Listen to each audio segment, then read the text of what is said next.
শুধু এখন যে চাচ্ছি নির্বাচনের সময় তা না, এই পিআর পদ্ধতি বাংলাদেশ জামাত ইসলামীর সাবেক আমির অধ্যাপক গোলাম আজম রাহিমাহুল্লাহ জামাত ইসলামীর কেন্দ্রীয় মজলিসে শুরা জেলা আমিরদের সম্মেলনে দেশের রাজনৈতিক নির্বাচন পরিস্থিতি নিরপেক্ষ করার ব্যাপারে যতগুলো পদ্ধতি পন্থা নিয়ে উনি বলতেন, তার মধ্যে কেয়ারটেকার সরকার একটা ছিল, এটা ওনারই উদ্ভাবন। এবং আমাদের মজলিসে শুরায় উনি দ্বিতীয় এই প্রস্তাবটা উনি বলেছিলেন যে দুনিয়ার বিভিন্ন দেশে এই পদ্ধতি আছে, আমাদের দেশে এই পদ্ধতিতে নির্বাচনগুলো খুব নিরপেক্ষ হতো। আমি নিজে সে সমস্ত সভা সম্মেলনে উপস্থিত থেকে ওনার এই বক্তব্য শুনেছি।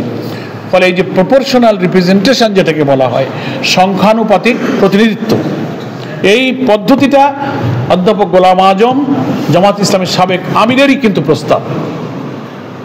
তারই ধারাবাহিকতায় আমরা যারা তার উত্তরসূরি, রাজনীতির এখনকার বাস্তবতায় আমরা আগামী নির্বাচনকে সামনে রেখে এই পিআর পদ্ধতিতে নির্বাচন দাবি করেছি।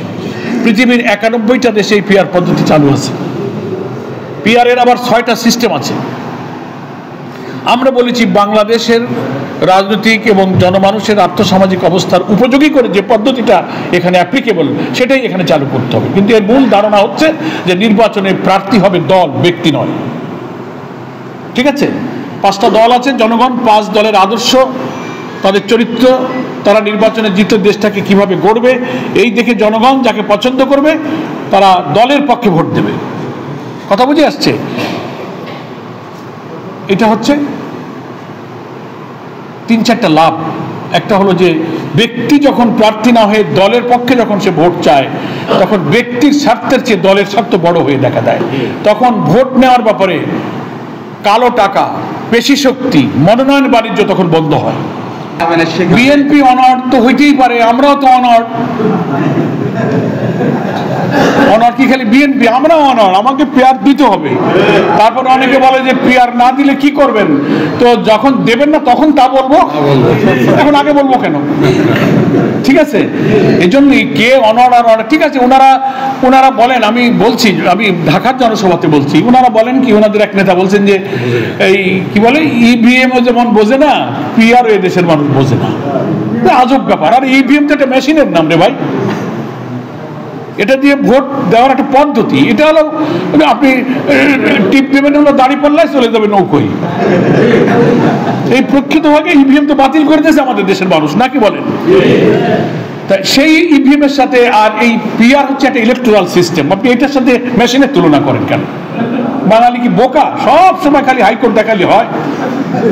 এই কারণে আমরা বলি যে কে অনড় থাকলো আর থাকলো না, that is not our lookout. আমরা আমাদের ন্যায্য দাবি তুলে ধরেছি। হয় এই নির্বাচনে মানতে হবে, মানবেন না এই চর্চা থাকবে, আলোচনা হবে। কেয়ারটেকারও আমাদের দাবি একসময় মানতে চাইনি, কেউ বলেছে না এ হয় না। কেউ কি নিরপেক্ষ হয়? কিন্তু শেষ পর্যন্ত সেই গোল দুধ খাওয়া লাগছে। গোল দুধ বোঝেন? আমার ওদিকে গোল দুধ খেলা আছে না, ছাইসে ধরতি বল গোল দুধ, গোল দুধ, গোল দুধ। ঘাড় বেঁকা ঘাড় টানালে বলতে চায় না, যখন আর পারে না একবারে নেতায় খেলায় পড়িছে কয়টা গোল দুধ, তখন সে ছেড়ে দেয়। আছে না এদিকে? আমাকে গোল দুধ কেয়ারটেকারের ব্যাপারে জাতি গোল দুধ খাইছে 2-3 ইলেকশনের পরে খাইছে।